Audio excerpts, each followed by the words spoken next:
Hey, what's up, guys? We have Mike D here, author of Uh, Gray Skies, Concrete Dreams, m to talk about his m new book.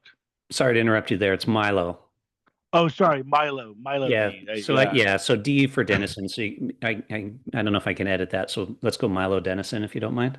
Milo Denison. Okay, sorry about that. No I worries, should have man. known that. I was just kind of like reading this, but so how you doing today, Milo? Good, good. Yeah, absolutely.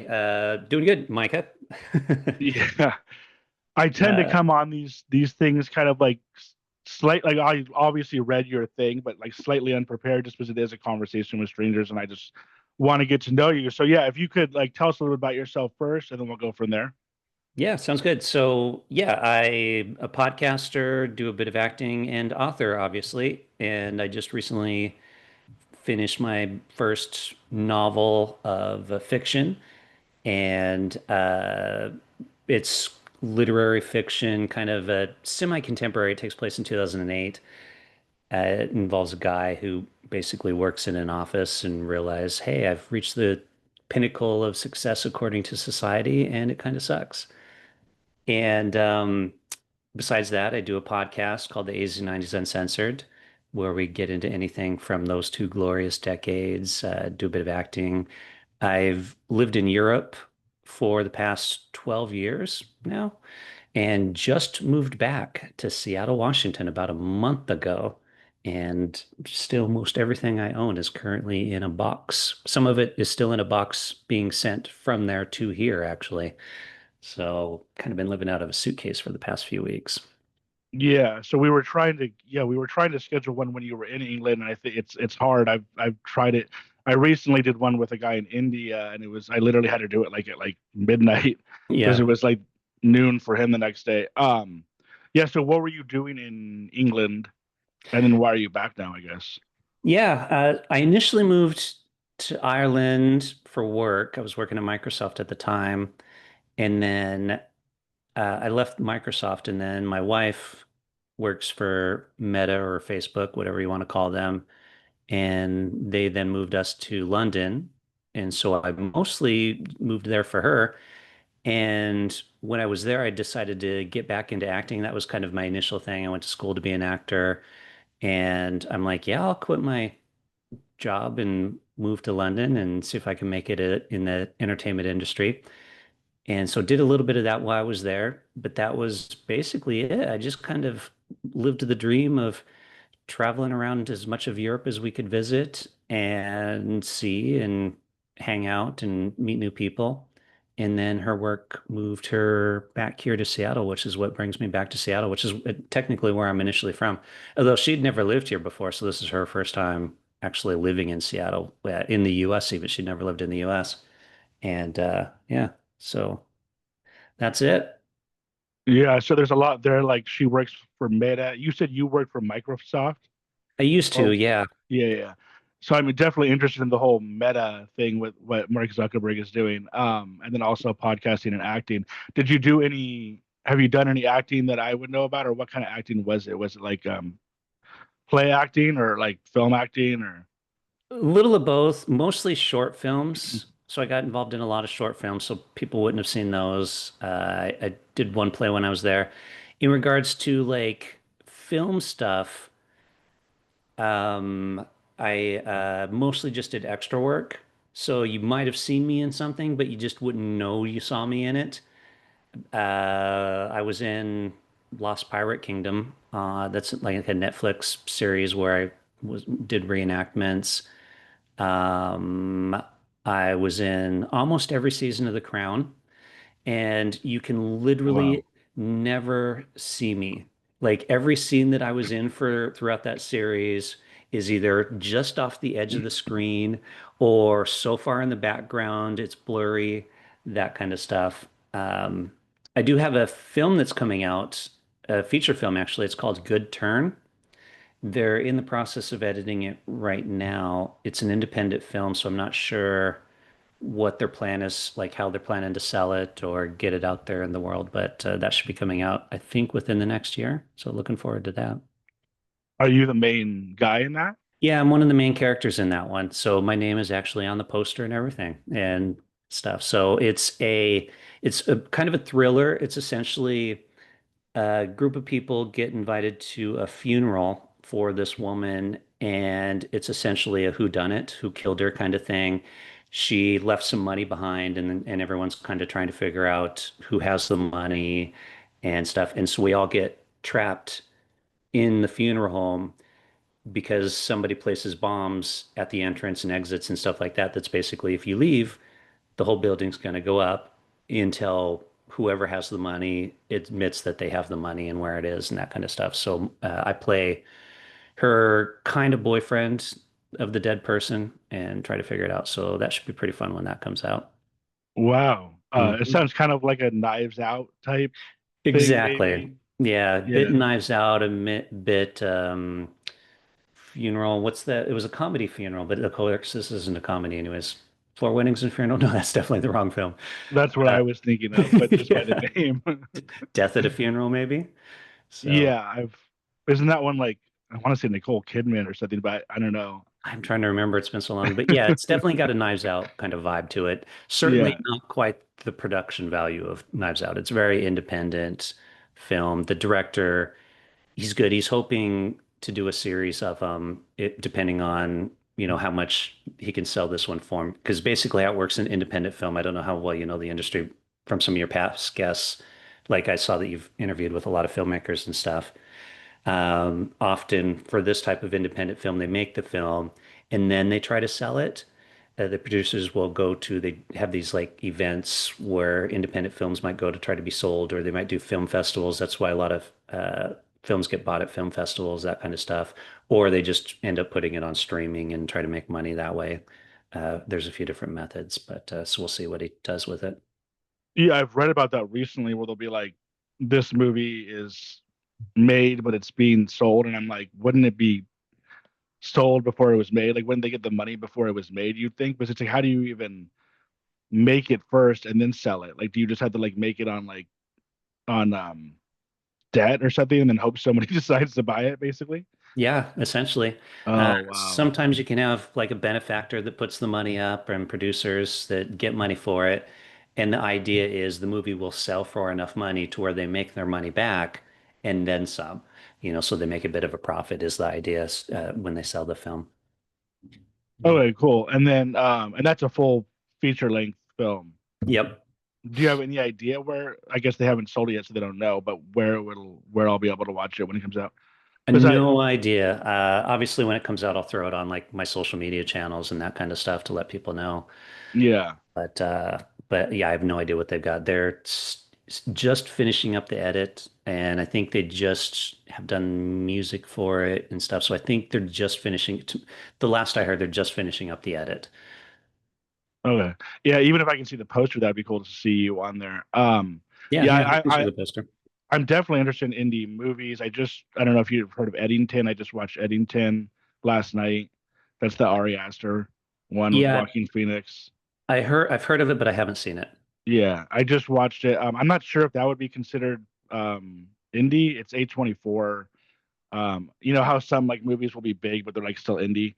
Um, and then I'm anticipating. I just saw like the Breaking Bad creator Vince Gilligan is coming out with something new. I don't know if you saw that. I saw that. Yeah. So far, it's just like the like a yellow smiley face, and it says like happiness is contagious. So it's like nobody has any clue what it's about, but I think it's coming out tomorrow. So yeah, I definitely follow those wouldn't be indie necessarily, but I definitely follow the indie. I try to follow the indie scene as much as possible when it comes to movies. Yeah, but getting to your book, and one last question about your wife. What does she do for Meta, if you don't mind me asking? If it's private, obviously we can skip that. No, she's a program manager there. She works in like learning and development, so Okay, nothing cool. exciting. Yeah. Yeah, that and Microsoft too. Those would probably be like my dream. Well, if I actually was trying to get like a regular job, those companies seem to be pretty cool. Those Google, all those tech companies seem to be like the ideal companies to work for. And I'm very into AI and all that kind of stuff. So that's cool that you guys worked for them too. So yeah, getting into your book, I guess we can just start off where we left off before, which is I was saying your book sounds similar to like a Bret Easton Ellis thing, but not quite as extreme as like American Psycho. And I just recently listened to he read his book, The Shards, which is his newest book.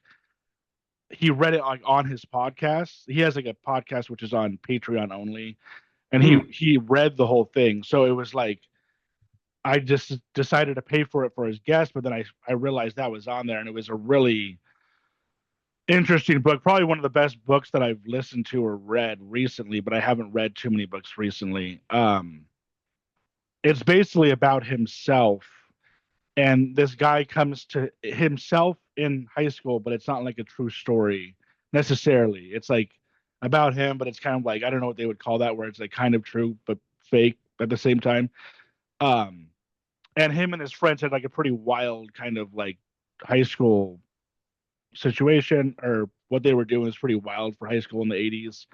And then this guy comes to their school, and he turns out, I guess, to be kind of like a serial killer. So that's basically the plot of that one. But and they're supposed to be coming out with a TV show of that one, which is going to be produced by the guy who did or who does American Horror Story. Ryan Murphy is going to produce it, and then I think Bret Easton Ellis is going to write it. So, anyways, I know that was long-winded, but that's yeah. So that's what I'm as I mean, as far as books go, I would probably say I'm mostly into him, that kind of stuff. What other stuff are you into besides him, and then Jay McInerney, and then what else are you into? Yeah, but just to add to that, yeah, this is probably a little less psycho and a bit more like Rules of Attraction, or Less Than Zero in of his type books, kind of a thing. Yeah, I've Uh, seen Rules of Attraction. I haven't seen Listen Zero, but I've wanted to watch Listen Zero recently, and I just haven't. I just haven't yet. yeah, yeah, it's good. Yeah, it's a good film, and book. So, like, what else am I into in regards? So, I have to. I should probably admit, as much as they're totally not my genre of novels, and I actually make fun of them quite a bit, is I have been reading the Archer series of books, like the Jack Archer series, which, by the way, like, there's every book is essentially the same thing. He shows up in town, somehow gets involved in some like thriller mystery that he needs to solve, beats a bunch of people up, has sex with some girl, and then ends the book by like hopping on a bus and heading out of town. So they're such trash, but they're oddly entertaining and good, fun reads. So I have been reading those. I just picked up, actually, I was at one of those I was just walking, you know how they have all these like mini libraries nowadays where like you walk around and people have a little mini library, give a book, donate a book library in their front yard. And I was walking and I saw somebody had this, The Great Shark by Hunter S. Thompson. So I've been reading that, which is it's just a bunch of his essays and stuff from back in the day. It's kind of entertaining. So yeah.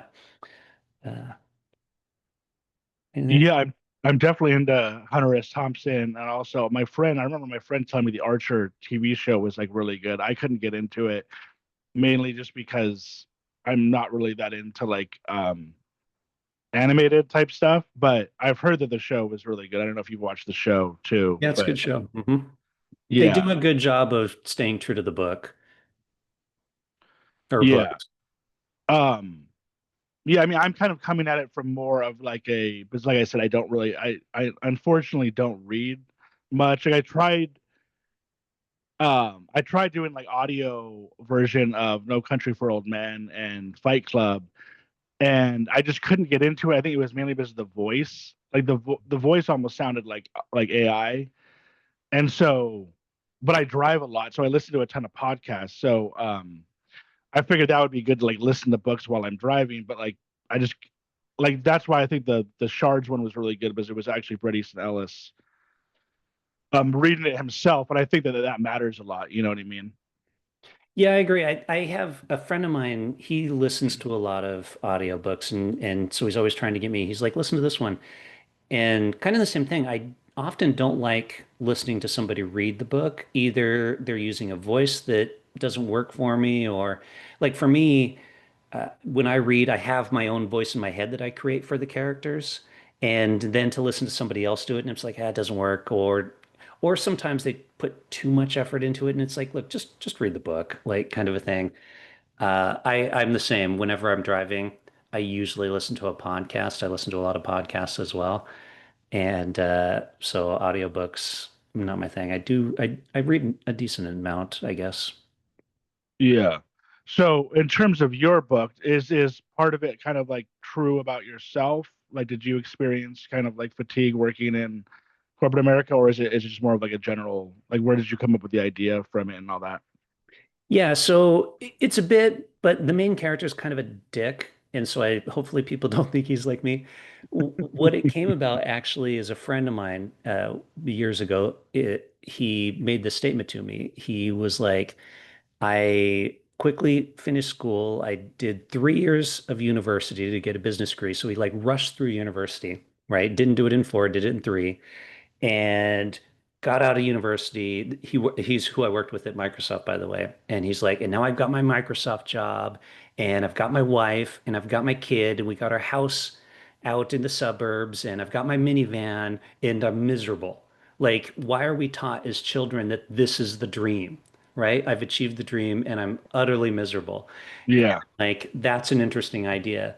And so I took that. My character, the main character in the book, isn't him, though. The main character in my book is single. He is miserable at his job, and he doesn't even really do anything at his job. And he works all day, smokes tons of cigarettes, drinks coffee, and then he goes out, gets drunk, does drugs, try to pick up girls, like that kind of lifestyle. It's very we keep comparing it to Jay McLearney or Bret Easton Ellis because it has a very 80s vibe to it of like back in the 80s, those were kind of the books of like, sex and drugs and, this hedonistic lifestyle and realizing that that's also very shallow. And so essentially that's him. He's living a very shallow lifestyle and like, this kind of sucks and he essentially has to work his way through that. And of course, since it's a novel, you have to have a little bit of a love story in there. And so he's kind of going back and forth between his ex-girlfriend, who he keeps trying to break things off with. He meets a new girl who's like almost his manic pixie dream girl kind of dream, even though she's really not. But in his head, that's what the place he puts her into. And he's like, okay, finally, here's my escape. And that relationship is got a bit of conflict in it because essentially she's like, no, dude, I'm not your escape from your shitty life. You need to solve your own problems. And, they work through it. So it's a relationship book, which I think is part of the problem with it because everybody wants to read fantasy nowadays or action thrillers. And these kind of novels, like we keep comparing it to novels that were written 20 years ago, 20 plus years ago, 30, 40 years ago. And people don't write these kind of novels all that much anymore. And so we'll see how it does. Yeah, I'm trying to think of like who else would, because I mean, there's got to be more people than Bret Easton Ellis and Jay McInerney. Like what else would this be compared to? Can you think of anybody else or no? I recently read a book called The Ask by a guy named Sam Lipsyte. I think I'm pronouncing his name right. And that was written in 2010. That sounds right, 2010. And it's kind of got the same thing. And funny enough, and the main character, the reason why I picked up this book is because the main character's name is Milo, his first name. So I'm like, hey, it's named after me. And it's along those same lines. The main character gets fired from his job. Him and his wife split up, and then he's just kind of stuck working his way through the life and the mess that he's got his life into. And it's literary fiction along those lines. But again, that's now 15 years old. And truthfully, I didn't even care for that book all that much. It was okay. I mean, there's nothing wrong with it or anything like that. But it was kind of like, you know, I think the problem that we start to see nowadays, and it works in movies as well, right? You go to a movie because you want to escape real life in some ways. You want to have this fantasy that's up on the big screen, action, love stories, whatever. And books are kind of the same way. I think that's why fantasy and thrillers are so popular right now because we want to escape our lives. And so when you have a book out there that is kind of a representation of real life, that it's a struggle to read. Um, and that's probably why a lot of that's not doing all that popular right now. So yeah, the closest comparison I can come up with is a book that was 15 years ago. Okay, so I guess I was right about Bret Easton Ellis and Jay McInerney. Wasn't there like a group of four that I feel like there was Bret Easton Ellis, Jay McInerney, then was there two more that were like kind of in a group together? I just like kind of randomly heard about this that they were friends, but there was two other guys that were kind of similar at the time. Hmm. Do you know who I'm talking about or no? I don't. I'm trying to think like off the top of my head if I can think of somebody that would be similar that was around that time. Who wrote Train Spotting? I can't think of the name of the guy that wrote Train Spotting. Like he might be along the same lines, but though I mean, they haven't got a lot of drug. Irvine Welsh. So Irvine Welsh might be in that area. Okay. Yeah, I mean I definitely haven't read that book, but I saw that movie. That was a pretty raw movie. Mhm. What's his name? The director. He just did 28 years later. Yeah, yeah. Oh, Do you what know what is I'm his? talking? I know exactly what you're talking about. I can't think of his name either. Like I definitely should know his name because I'm a big movie guy. But Yeah. anyways, he directed that one, and that was a definitely an interesting raw movie. Hmm. Yeah, but going to the as far as what the book is about, um, yeah, I mean, I kind of feel like that's true, like exactly what you said, where it's like you're raised to go to college, and then when you get out of college, the ideal thing is to make as much money as possible, get a corporate job, or if not a corporate job, then be a doctor, a lawyer, an accountant. And I would say that I kind of went that route.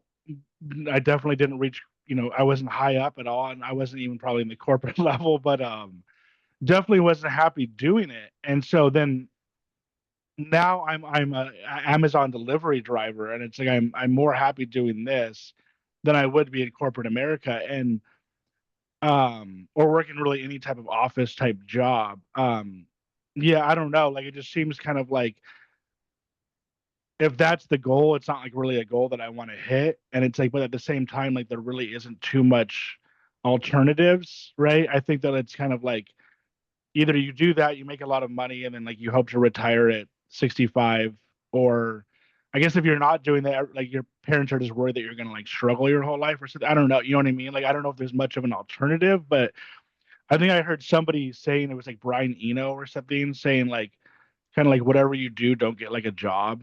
It's like do anything but to get. So I mean, I'm definitely trying to like break away from that as much as I can, but there's only so much that you can without society, culture, your family, your wife, like kind of saying, hey, like you have to do this normal kind of routine.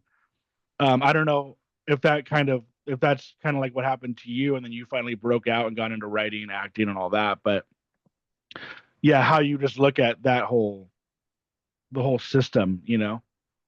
Yeah, it is a weird system that we've created for ourselves. You have to go out and do all this stuff because you need to make a bunch of money so that you can buy a bunch of stuff and then make sure you've got enough in savings so that way that you can retire to do whatever you do when you retire, which is basically just sit around and watch TV until you die. And it's like this is our existence. This is our existence.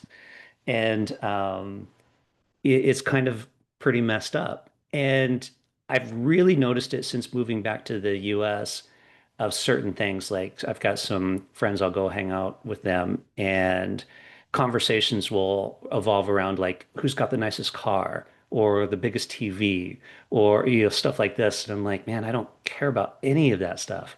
Conversations about like how much money people make. And it's like, again, don't care. Like, why is this the stuff that we're obsessed with as a society?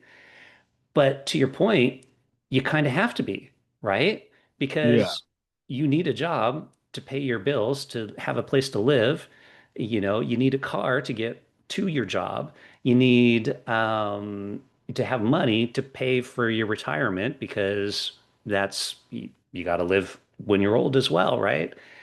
So it's kind of weird that we put ourselves into this world which in a lot of ways sucks. Even the 40-hour work week, right? Like you have to work 40 hours a week in order to maintain this lifestyle, or potentially in some cases more, depending on how much you make or where you work or whatnot, right? And it's they just kind of happened over time, and now they're ingrained in our society, and it's kind of miserable in a lot of ways. Yeah, I mean, it kind of reminds me of like I think what like Fight Club is probably Yeah. about, right? And Hmm. just male angst, and Hmm. like I saw like an interview like with Brad Pitt and Edward Norton about the movie, and they were saying how like it was kind of an interesting. I never really had thought about this, but and I didn't even really know the book was about this, but basically how during this period of time and probably even into now, like it was kind of like a man's world, but now it's becoming more of like a woman's world. And like I said, I hadn't really even thought about that aspect of it, but I think men have just kind of gotten to a point where like they're, and I think they said this in whatever it was, the interview, men are kind of just being domestic. You're kind of forced to be domestic. I think like 100 years ago or 200 years ago, 300 years ago, men, or even more, men were like kind of more of like the warrior type, whereas now like you're kind of just forced to be domesticated. And I think that women, um, not to make this about men and women or anything like bad like that, but it's like I think women are fit more to be almost in this type of world, like the office job. I think women are definitely better at it, better at being kind of like polite, you know what I mean, saying the right thing. Like I just always found like when I was in the workplace that I was like putting my foot in my mouth, you know what I mean, and like and it seemed like so much of it was about politics as opposed to like just doing the right job. And I feel like when I say that, it kind of sounds like it's like an excuse, but it just seemed like I never was it was never the right fit for me. Like the right fit for me is like a warehouse job or like delivery driver or something. You know what I mean? So I don't really know how much other men like relate to that, but because I know some men are obviously very good at do very well in corporate America, obviously, but I don't know, how you feel about that kind of thing. Yeah, I see what you're saying, and especially I think there's a balance. Like I think men are tend to be more risk takers, which is probably why you see a lot more men in higher up leadership positions because they'll take the risks that get them there. Uh, but the flip side of that is women are probably better in a lot of those roles. I worked in technology for 16 years roughly, between AT&T and Microsoft and other places. The majority of my managers were women, and they were really good at the job. And so that whole men and women thing, uh, yeah, I, I give my wife kind of a hard time about this sometimes because she focuses on having good working relationships with her coworkers. And like you, I think I didn't necessarily do that when I was working in that environment and often would butt heads with people because I'm like, no, I'm right. And it wasn't that whether I was right or wrong, it was how I presented myself. And I think that comes from this masculine attitude of like, we must be dominant. We must, control the situation. We must always be right. We must let people know our opinions. To whereas like her, she's like she would rather work with the person and come to consensus. And I think that's certainly why I agree. I think a lot of women tend to do better in that environment than men. And unfortunately, a lot of the men who do well are the complete assholes who then work up into a position of authority. And then everybody else is like, oh, that person's a total prick and they're in charge. So I got to be like that. Steve Jobs is a great example.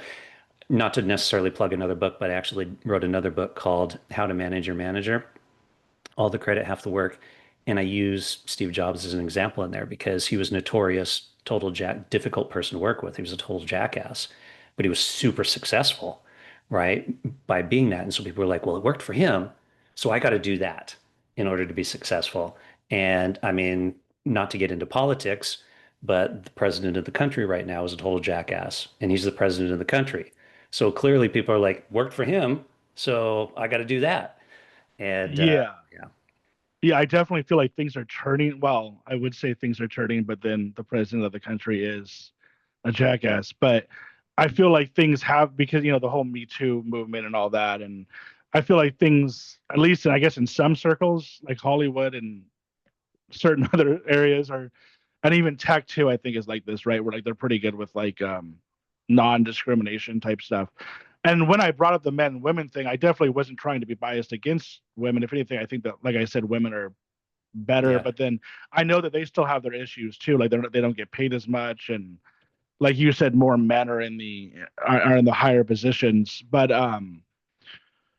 yeah, I just feel like it's yeah, I don't know, like I feel like with me, like my first job out of college was a big five sporting goods manager. Hmm. And I remember the guy above me was like telling me, like, kind of like contrary to what you were saying, like, don't be friends with these people. But it was like I became friends with the people that I was managing. So then I guess it kind of like like turned on me. You know what I mean? Where it was like I was kind of thinking, well, if I'm friends with them, I'm better off. But then they were saying like, no, like you don't want to be, if you're managing them, you don't want to be friends with them. So I was trying to be like, nice or whatever, and that kind of backfired. So yeah, I don't know. It seemed like no matter what I did, it didn't work, and so I just kind of got out. And my dad was in corporate sales for he actually sold for AT&T for telephone sales, and I don't Hmm. think it was ever a fit for him either. Like he forced himself to do it for most of his career and then became a limo driver. But yeah, I don't know if you have any suggestions on what to do to kind of get out. It sounds like you kind of have gotten out, and I don't know if what are the alternatives, I guess, would be to the regular lifestyle. You know what I mean? Yeah, I'm beyond grab a tent and pitch it in a park somewhere, or get yourself a van and start living in that. Um, I've considered it. I mean, I don't know if I'd be able to do it though. You know what I mean? Me too. Like I've said that this multiple times. I'm like, if I wasn't married, I'd be living in my van right now. I'd get myself a van and live in that and roam around. So I totally support van life. I guess you just need to reset your standard of like what a successful life is and where your priorities are. Like, luckily, she's the same way. We're both not into stuff, right? And a sense for us, like a successful life is being able to travel and visit places, which doesn't necessarily require a ton of money. Um, and the whole, you work to live versus live to work lifestyle, that kind of thing. It is really hard to find a job that you like. I mean, they call it work, not happy fun time. And so to actually be able to do that is a bit of a challenge. For me, what I did is I kind of followed this guy I met once and he told me this. And what he would do is he would get a job, often as a contract or a short-term type role, make as much money as he could while doing that. And then when the contract was over, when the job would end, he'd live off that money for quite a while and then kind of repeat that process over and over again. So personally, I've kind of embraced that kind of a lifestyle. So I'll spend X amount of time like working some corporate gig or whatever, get some money in the bank. When the gig's over, kind of live off that money till it's time to recycle it. It's hard now, especially in the Seattle area, because we've got all the big tech companies here, Amazon, Facebook, Microsoft, and they all have just laid off thousands and thousands of employees. So that type of work for me, I can't really find something right at the moment. Um, so I guess you got to be willing to take a bit of risk with your life, and that's the big one. Don't be so scared to take a bit of a risk, I guess, is my advice. I don't know. I don't know. Yeah. And then it sounds like they're laying off all those people because of AI too, right? So that's probably just going to keep going, getting worse and worse in terms of that, right? Yep. Yeah. A lot of jobs are being taken on. I have this, I think the jobs that should be taken over by AI are customer service agents. And because how often do you call into a customer service agent and you find after, by the way, going through the hassle of actually getting a real human being, and then you're like, this is the problem, and they're like, well, this is all I can do for you because and they essentially have a screen on front of them, a computer screen that says, if the customer has this problem, tell them this. And that's why, just get an AI to do that. So I think those jobs probably, and I know a lot are switching to AI chat prompts. It's where you just type in your issue, the AI responds. I was talking to somebody the other day where they're testing having AI voices. So one of the complaints a lot of Americans have is like, let's say you call into a call center now and usually get somebody from, say, India or whatever. And Americans get all offended that, because, talking to somebody from India, so they don't have the same way of speaking that we do. And their company is testing AI voice. So they'll still get a person in India, but then AI is going to make their voice sound like a proper, like US American voice, Yeah. stuff like that. So, yeah, a lot of stuff is going to go to AI, but you're still going to need people behind that and people to do. I think the next revolution in jobs will probably be jobs that actually involve physical doing of stuff in a lot of ways. So, you know, industry maybe. I don't know. I don't know. I can't predict the future. But I mean, I'm working in technology in all those years. I can say I worked with a lot of people that were not needed. Like I've worked on teams where you're like, why are you even here? You barely do anything. All you do is attend meetings all day and talk about how busy you are. But the really it is, you're not busy. You're just creating this idea of busyness. We joke this term like anytime you meet somebody in an office building in a corporate job and they're talking about how busy they are, they're not. They're just talking about how busy they are in order to justify their existence of actually being there. Most meetings people don't need to attend. They just do it in order to justify their jobs. It's so I can support a lot of the layoffs that are happening, but it's really annoying, especially here in Seattle where they've had opportunity to grow other industries. There was a studio that wanted to, the company wanted to build like a film studio here, right? They wanted to take a big warehouse, turn it into a film studio. And they're like, they talked to the city, can we get some tax breaks for this, right? This is a true story. And the city of Seattle is like, no, no, no, we won't give you any tax breaks for that. We don't want artists and stuff here, right? And then, but instead, what they'll do is they'll give tax breaks to Amazon to build these big monstrosities of buildings in downtown Seattle. And then Amazon comes in, builds the buildings. It doesn't support local businesses, right? Because all the employees eat at work. So it's not supporting local restaurants or in any way. And then they come in, then they do a bunch of layoffs. So now all those Amazon employees are laid off, collecting unemployment, which the state of Washington and taxpayers pay into, to whereas like the film industry is still working and still making films and stuff like that. And so they could have like diversified the industry a bit more, but they didn't. They just focused on tech, and now it's biting them in the ass in this city. So I don't know. I just totally went on a tangent there. Sorry about that. Oh no, that's totally fine. I've heard that Amazon kind of like almost like runs the whole area, like right. And I've heard that I had somebody on recently from who was, we were talking about ethical AI, but I asked her, she didn't know, but I heard that like Amazon want like I don't really know where this information is coming from, and I don't know too much about it, but they wanted to do some sort of kind of like I don't know what it would be called if like kind of like a living situation where everybody kind of just kind of like lived off of Amazon. Have you heard anything about this? Do you know what I'm talking about? Yeah, from a business perspective, it makes sense, right? So think about it like this, and Google kind of does this a little bit too. So you go into the office in the morning and you're working. You take a lunch break. You're taking lunch break with coworkers. So that's why they feed you. And odds are discussion might involve work. You work throughout the day. They also, let's say, feed you in the evening. Well, you might be also eating with fellow coworkers and discussing work. Let's say you up that one level. So let's say you rent an apartment from Amazon, right? And so I don't know if this is where that story was going, but essentially you could create this whole circle where like your entire life revolves around this business because let's say they build an apartment building. next to their office building. Well, then they're very close to work, so they can have the 5 day in the office work thing, but they only have to walk. But if they own the building that the apartment is, then they're making money from their employees who are paying rent into their buildings.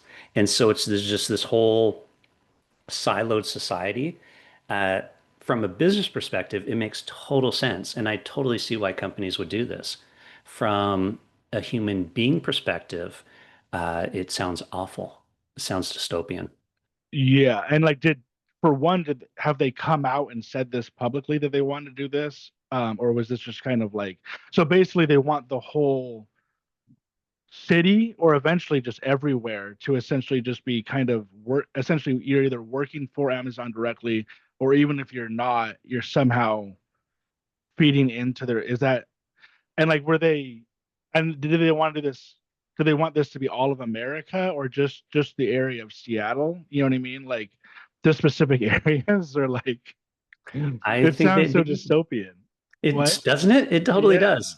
Yeah. I don't know if they've come out and publicly said this, but I've heard something similar and it totally makes sense. And if you look at all the areas that they're investing in, right? They're trying to start up like their own drug company for like medical, that thing. So like you buy your Xanax and your anxiety pills and your depression pills from the company that's giving you anxiety and depression. So yeah, it's totally.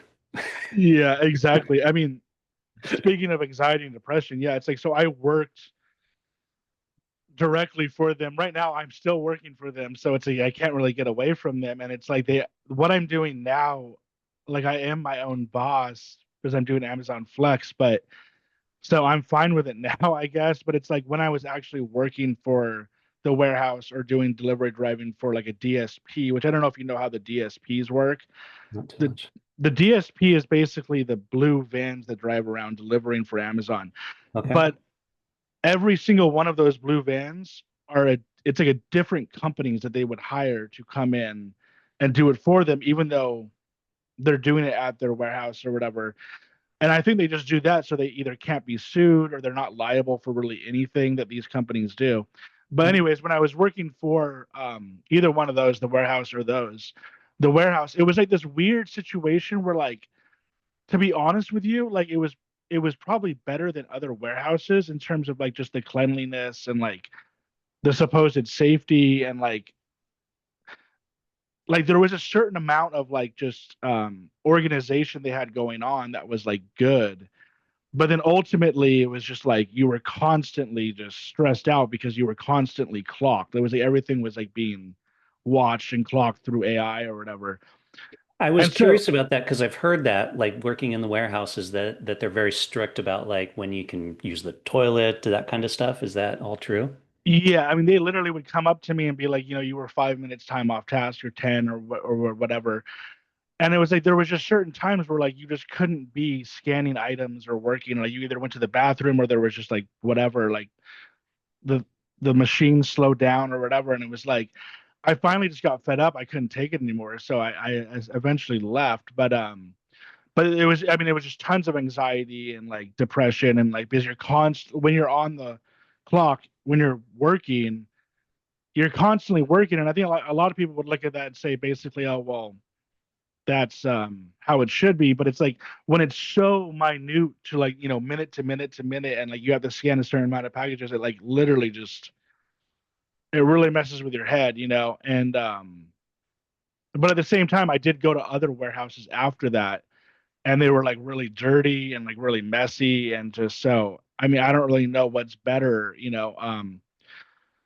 But anyways, yeah. So yeah, let's talk about your podcast real quick, and then Sure. and Mhm. then we can end it. So yeah, you said your podcast is 80s and 90s Uncensored. uncensored. Okay.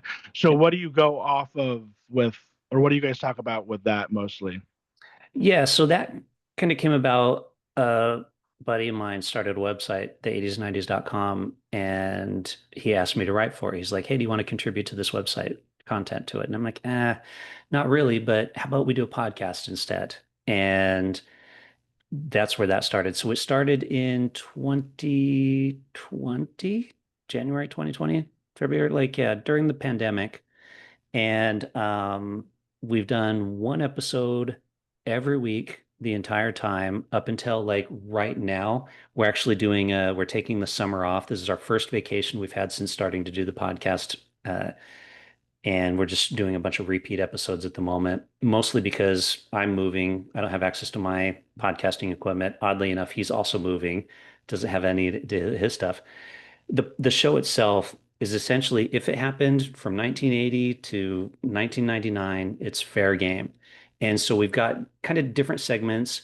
We might do like a versus. So who would win in a cage match between Michael Jackson and Prince kind of stuff. And so we'll go into maybe like their music, who's the better musician. We kind of butt them head to head, or Pee Wee Herman versus Ernest P. Worrell, that kind of stuff. So it's a bit lighthearted at times, but then we'll also do serious episodes like we did one on Chernobyl, or the Rainbow Warrior, which was this Greenpeace ship that the French government sank.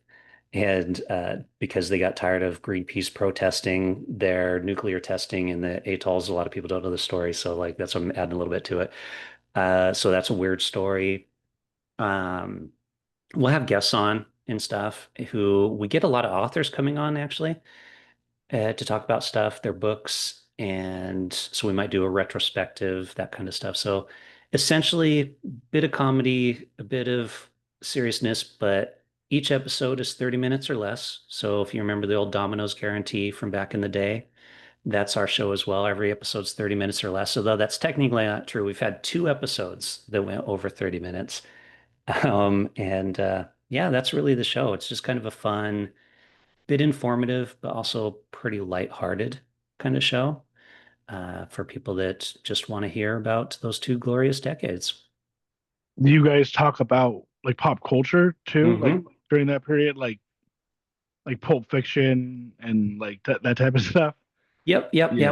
We'll do movies. We just did one. Well, I shouldn't say just a few months ago. We had one on oh, criminy, what was that movie? I can't even think of it now.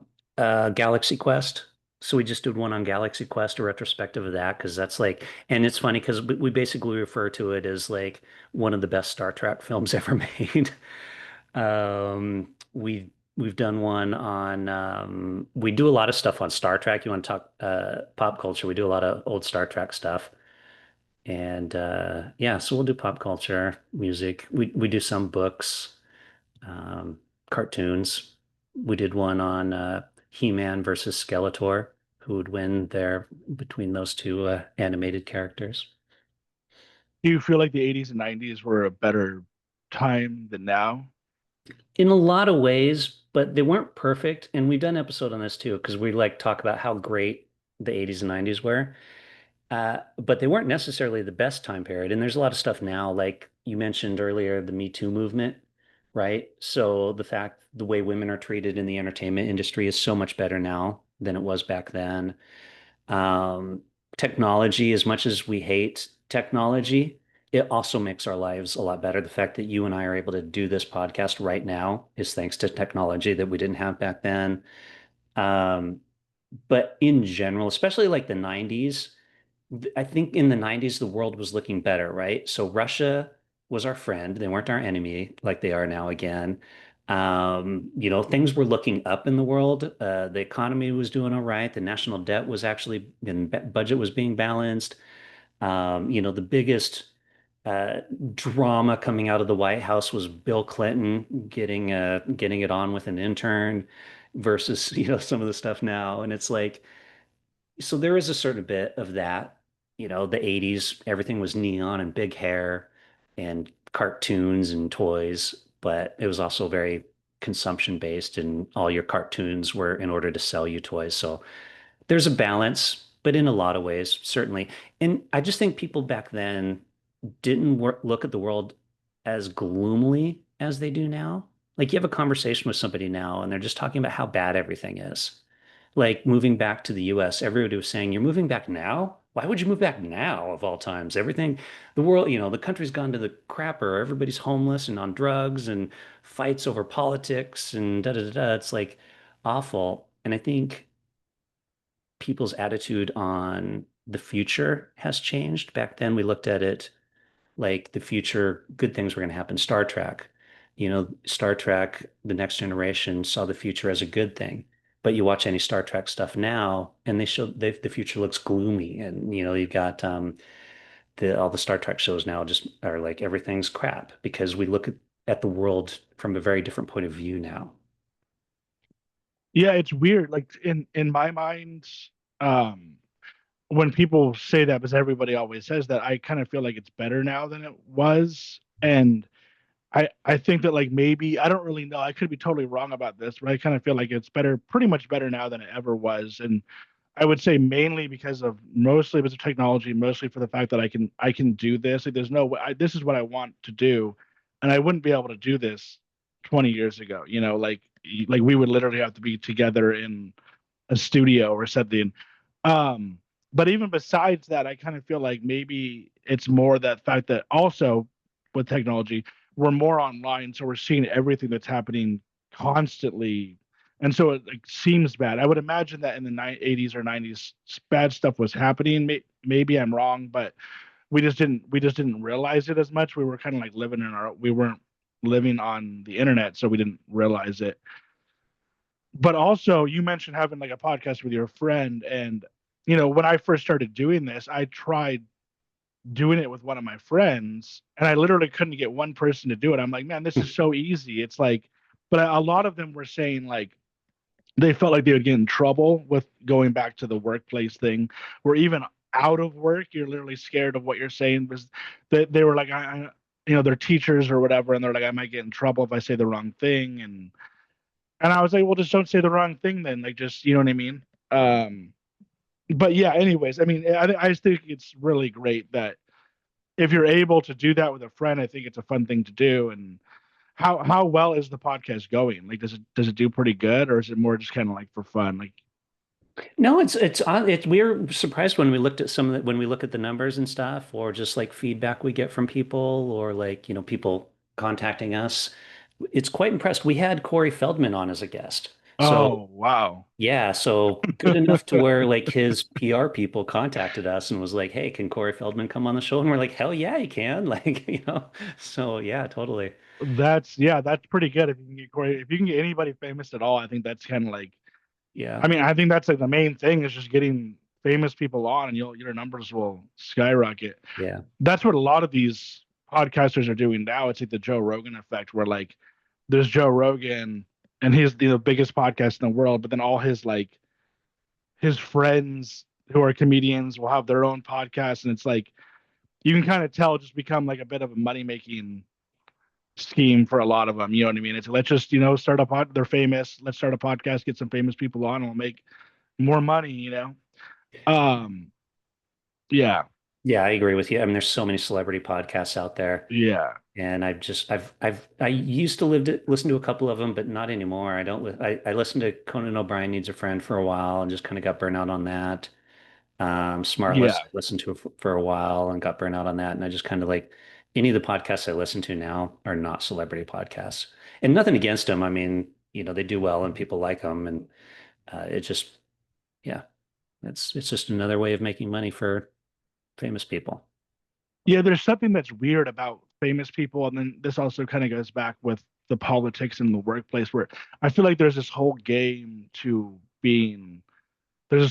game to being liked and being, wanting people to like. Because it's like, why the hell do I care to listen to some celebrity? It's like, but for whatever reason, like that's what people want to listen to, and same thing in the workplace. So you have to play this game to get people to like this charming game to get people to like you. But so lastly, because I think we're at the hour mark, I always ask, obviously plug your book again, your podcast, which you've already done, but then I always ask anything that you're into as far as music, movies, TV shows, books, podcasts, just anything you want to get out there, because I'm always looking for stuff to listen to or read or watch or whatever. Yeah. My podcasts vary. They change over. Like sometimes I'll be really into something and then it changes. Right now I'm into a lot of history podcasts. So I've been listening to a lot of history hits and that kind of stuff. TV shows. We just finished the first season. Oh, actually, we just finished the second season of Shrinking. Have you seen that? That's My brilliant. fiance watches it. Yeah. Yeah, I like it. Jason Segel and Harrison Ford. Um, Books. Yeah, I don't know. Like I said, I just picked up the Hunter S. Thompson book, and I've been reading a lot of the Reacher ones. Um, I haven't really listened to anything new music-wise. I listen to a lot of like indie stuff, but I haven't found anything new music-wise that I really like that's worth probably mentioning. What kind of indie stuff are you into? Like Nathaniel Radcliffe, that Avett Brothers, that kind of stuff. Like Okay, kind of like country folk type exactly. indie. Indie, Yeah. yeah, alt country, indie, that kind of stuff. Yeah, there's a new guy who's doing that named MJ Lenderman. I don't know if you've heard of him, but Mm. he's pretty good. I would definitely recommend to check him out. And then Alex G too. That sounds familiar. MJ Lenderman. There we go. Making a note of it right now. Yeah, you'll probably Alex like G. it. Alex G. Yeah. All And then right. your name, Milo. The only thing that I can think of where I've heard that before is the Descendants. Did you ever listen to the Descendants? They're more of like a punk band. Okay. Huh. I think the singer's name was Milo, but they also had some sort of kind of like cartoon um character on their CDs that it was like I guess the singer, but his name was Milo. So for whatever reason, when I hear the name Milo, I think of the Descendants. They're kind of like a old school punk band. All right. I'll Um, just check them out. Yeah, I'm not too into punk, but oh, they're still touring even. I just looked them up as you were who are talking. the Descendants? Yeah. Yeah, if you're able to look up the Milo character or whatever, it's like a interesting like drawing type thing. Oh Um, yeah. He's kind of yeah, got this nerdy look to him with the big glasses. I could do yeah, that. Where's my glasses? Hold on. He's basically yeah. That's it. there we go. Except for his glasses are a bit more square than these. All Yeah. All right. right. Well, thanks for coming on, Milo. And then yeah, just send me the links and I'll put all the links on there. That's easiest way to find it.